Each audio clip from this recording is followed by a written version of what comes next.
നമസ്കാരം. BMC news live കൊച്ചിയിലേക്ക് സ്വാഗതം. വാർത്തകൾ വായിക്കുന്നത് അഞ്ജിത പീറ്റർ.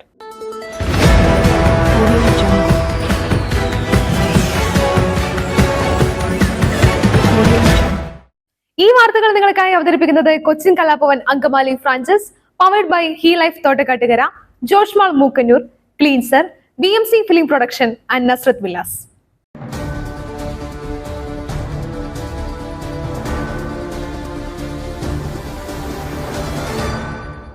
ത്യാഗത്തിന്റെയും സമർപ്പണത്തിന്റെയും മഹത്വം വിളിച്ചോതി ഇന്ന് ബലിപെരുന്നാൾ. ത്യാഗത്തിന്റെയും സമർപ്പണത്തിന്റെയും സ്മരണ പുതുക്കി കേരളത്തിലെ ഇസ്ലാം മതവിശ്വാസികൾ ഇന്ന് ബലിപെരുന്നാൾ ആഘോഷിക്കും. ത്യാഗത്തിന്റെയും സമർപ്പണത്തിന്റെയും മഹത്വം വിളിച്ചോതുന്ന ആഘോഷമാണ് ബക്രീദ്. ഭാഷയുടെയും ദേശത്തിന്റെയും അതിരുകൾ ഭേദിച്ച് വിശ്വസാഹോദര്യത്തിന്റെ വിളംബരവുമായി മാറുകയാണ് ഈദ് ആഘോഷം. ഈദുൽ അദ്ഹ അഥവാ ആത്മസമർപ്പണത്തിന്റെ ആഘോഷം എന്നാണ് ബക്രീദ് അറിയപ്പെടുന്നത്. പ്രവാചകനായ ഇബ്രാഹിം നബി തന്റെ പ്രിയപുത്രൻ ഇസ്മായിലിനെ അള്ളാഹുവിന്റെ കൽപ്പന മാനിച്ച് ബലിയർപ്പിക്കാൻ സന്നദ്ധനായതിന്റെ സ്മരണ പുതുക്കുന്ന ദിനമാണ് ബക്രീദ്.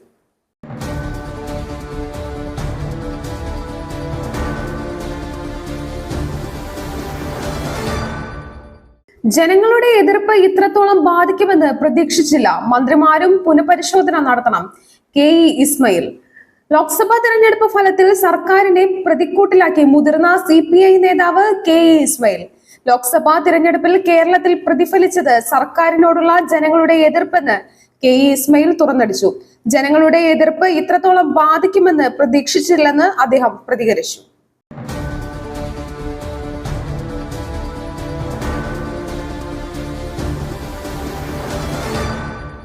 ട്രയൽ റണ്ണിന് സജ്ജമായി വിഴിഞ്ഞം അന്താരാഷ്ട്ര തുറമുഖം. ആദ്യഘട്ടത്തിന് ആവശ്യമായ അടിസ്ഥാന സൗകര്യങ്ങൾ പൂർത്തിയായി.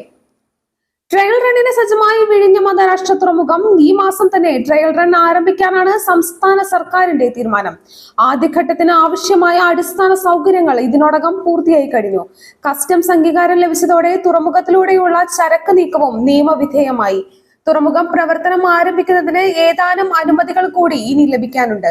രാജ്യത്തിന്റെ ഒരേ ഒരു മദർ പോർട്ടായ വിഴിഞ്ഞം തുറമുഖം ഓണത്തിന് തന്നെ പ്രവർത്തന സജ്ജമാകാൻ ഒരുങ്ങുകയാണ്. ട്രയൽ റണ്ണിന്റെ ഭാഗമായി കണ്ടെയ്നർ നിറച്ച കൂറ്റൻ കപ്പൽ ഈ മാസം തന്നെ വിഴിഞ്ഞത്ത് എത്തുമെന്നാണ് അധികൃതർ അറിയിക്കുന്നത്.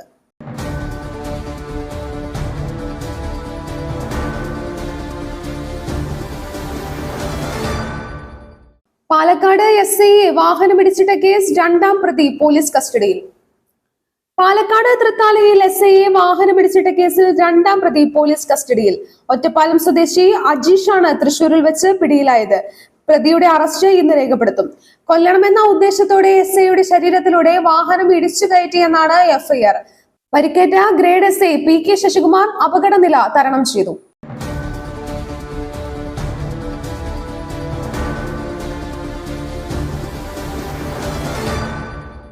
ജമ്മു കാശ്മീരിൽ മണ്ണ് മാന്തി യന്ത്രം മറിഞ്ഞുണ്ടായ അപകടത്തിൽ മലയാളി സൈനികൻ മരിച്ചു. കൊട്ടാരക്കര കുന്നത്തൂർ സ്വദേശിയായ സൈനികൻ ജമ്മു കാശ്മീരിൽ അപകടത്തിൽപ്പെട്ട് മരിച്ചതായി റിപ്പോർട്ട്. കുന്നത്തൂർ മാനാമ്പുഴ കോളാറ്റ് വീട്ടിൽ വിജയൻകുട്ടിയാണ് മരിച്ചത്. 48 വയസ്സായിരുന്നു. മണ്ണു മാന്തി യന്ത്രം മറിഞ്ഞുണ്ടായ അപകടത്തിലാണ് മരണം എന്നാണ് ബന്ധുക്കൾക്ക് ലഭിച്ച വിവരം. 28 വർഷമായി അദ്ദേഹം സൈനികനായി സേവനമനുഷ്ഠിച്ചു വരികയായിരുന്നു. കഴിഞ്ഞ ഏപ്രിൽ മാസത്തിലാണ് അവസാനമായി അവധിക്ക് നാട്ടിലെത്തിയത്. മൃതദേഹം ഏറ്റുവാങ്ങുന്നതിനായി ബന്ധുക്കൾ ജമ്മു കാശ്മീരിലേക്ക് പുറപ്പെട്ടിട്ടുണ്ട്.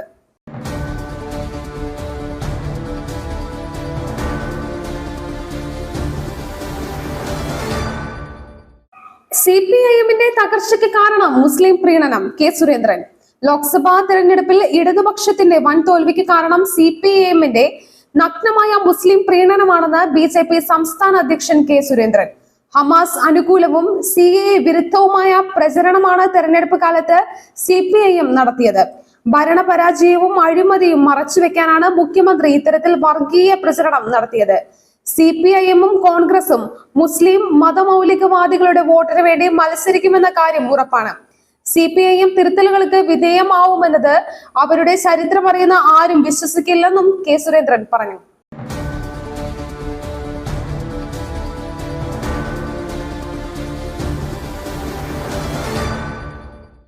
തിരുവനന്തപുരം ബാലരാമപുരത്ത് യുവാവിനെ കുത്തിക്കൊന്ന കേസ് പ്രതി പിടിയിൽ.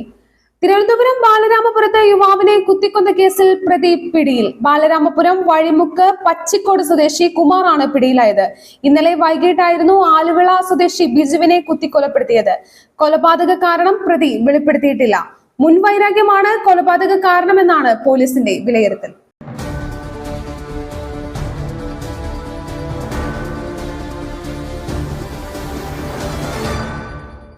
ജാതി സെൻസസ് നടപ്പാക്കണം, വർഗീയ അജണ്ട ആരും മുന്നോട്ട് വെച്ചാലും നടക്കില്ലെന്ന് തെരഞ്ഞെടുപ്പ് തെളിയിച്ചു. പാളയം ഇമാം. പെരുന്നാൾ സന്ദേശത്തിൽ കേന്ദ്ര സർക്കാരിനെതിരെ രൂക്ഷ വിമർശനവുമായി പാളയം ഇമാം VP സുഹൈബ് മൗലവി. വർഗീയ അജണ്ട ആരും മുന്നോട്ട് വെച്ചാലും അത് നടക്കില്ലെന്നാണ് ഈ തെരഞ്ഞെടുപ്പ് തെളിയിച്ചതെന്ന് പാളയം ഇമാം പറഞ്ഞു. ഫാസിസ്റ്റ് ഭരണകൂടത്തിന് മുന്നറിയിപ്പ് നൽകാൻ ഇന്ത്യൻ ജനതയ്ക്ക് കഴിഞ്ഞെന്ന് അദ്ദേഹം പറഞ്ഞു. ജാതി സെൻസസ് നടപ്പാക്കണമെന്ന് പാളയം ഇമാം ആവശ്യപ്പെട്ടു.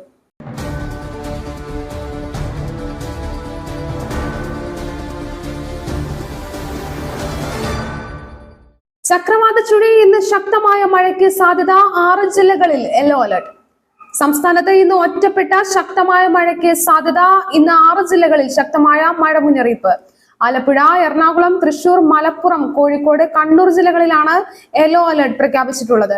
കണ്ണൂർ, കാസർഗോഡ് ജില്ലകളിൽ നാളെയും യെല്ലോ അലർട്ട് നിർദ്ദേശം പുറപ്പെടുവിച്ചിട്ടുണ്ട്.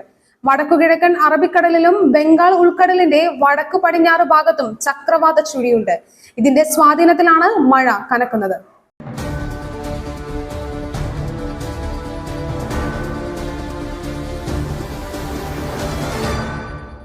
മറ്റൊരു വാർത്തയുമായി കണ്ടുമുട്ടുന്നതുവരെ നന്ദി, നമസ്കാരം.